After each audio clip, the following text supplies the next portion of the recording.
A psicanálise e o bebê. Psicanálise clínica com os bebês. Os bebês podem ser analisados pela psicanálise?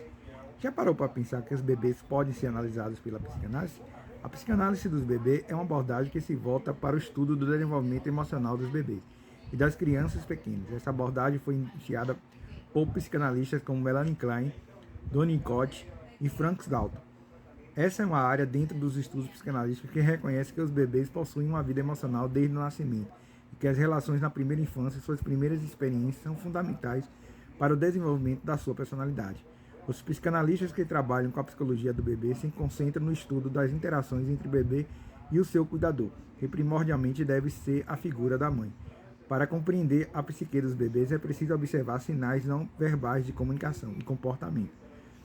Uma das principais noções da psicanálise dos bebês é de que na primeira infância a criança é um sujeito ativo em seu próprio desenvolvimento, sendo que as experiências do bebê são processadas emocionalmente e armazenadas em sua mente.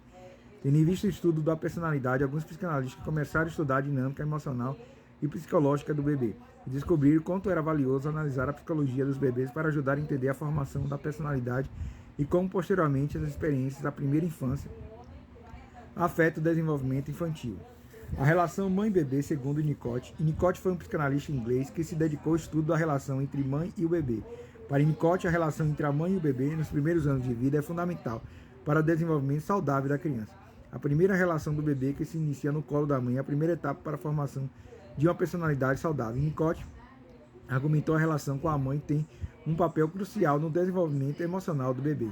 Segundo o psicanalista inglês, os primeiros meses de vida o bebê é incapaz de se adaptar sozinho ao mundo externo, de modo que ele depende completamente dos cuidados da figura materna. A essa fase, Winnicott deu o nome de fase do objeto total, ou qual o bebê vê a mãe como uma extensão de si mesmo.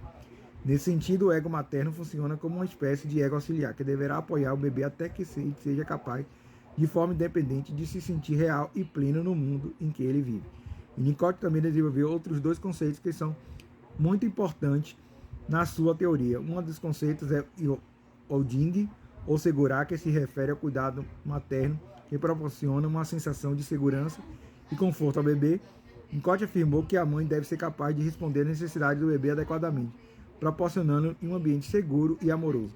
Holding é necessário para que seja oferecido um ambiente seguro, acolhedor e protetor para o bebê, atendendo às necessidades básicas do lactante.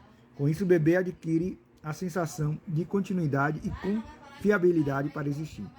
Ainda na primeira infância, a criança precisa do holding para que ele possa desenvolver suas capacidades cognitivas e aprenda aos poucos a se relacionar com as pessoas ao seu redor. Em contrapartida ao conceito de holding está o conceito de anding. Winnicott criou o conceito de anding para se referir à forma como os cuidadores manipulam fisicamente os bebês, ou seja, carregá-los, acalentá-los e brincar com eles adequada e sensivelmente. As interações físicas são importantes para o desenvolvimento emocional e cognitivo da criança e pode ser um impacto duradouro ao longo de sua vida. A Ding enfatiza a importância de um cuidado que deve ser atencioso e sensível para o desenvolvimento saudável do bebê.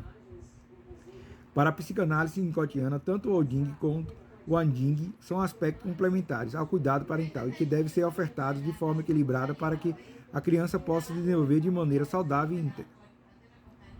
Por meio de uma boa comunicação entre esses dois conceitos, a criança é capaz de desenvolver sua criatividade, sua capacidade de adaptação e sua autoestima. Por isso, o manejo com o bebê é imprescindível para que seja formado uma criança e um futuro adulto capaz de relacionar positivamente com o mundo exterior. A observação dos bebês para a teoria psicanalítica. A observação dos bebês foi uma intensa contribuição do estudo da psique humana. Winnicott é recomendado justamente por seus estudos voltados para a psicologia dos bebês e, apesar de seguir a metapsicologia freudiana, criou um paradigma inovador para a psicanálise.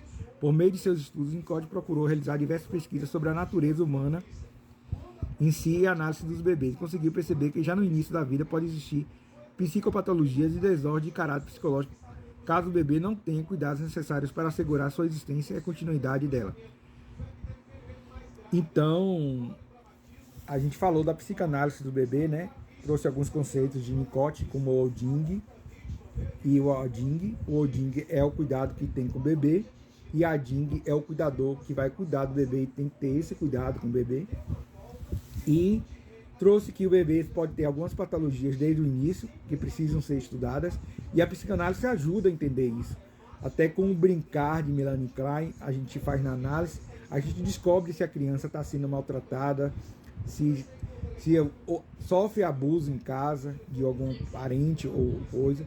E aí o bebê vai, com o tempo que a gente vai falar, a gente descobre, e através do comportamento do bebê também, a gente descobre se tem alguma coisa errada com o bebê.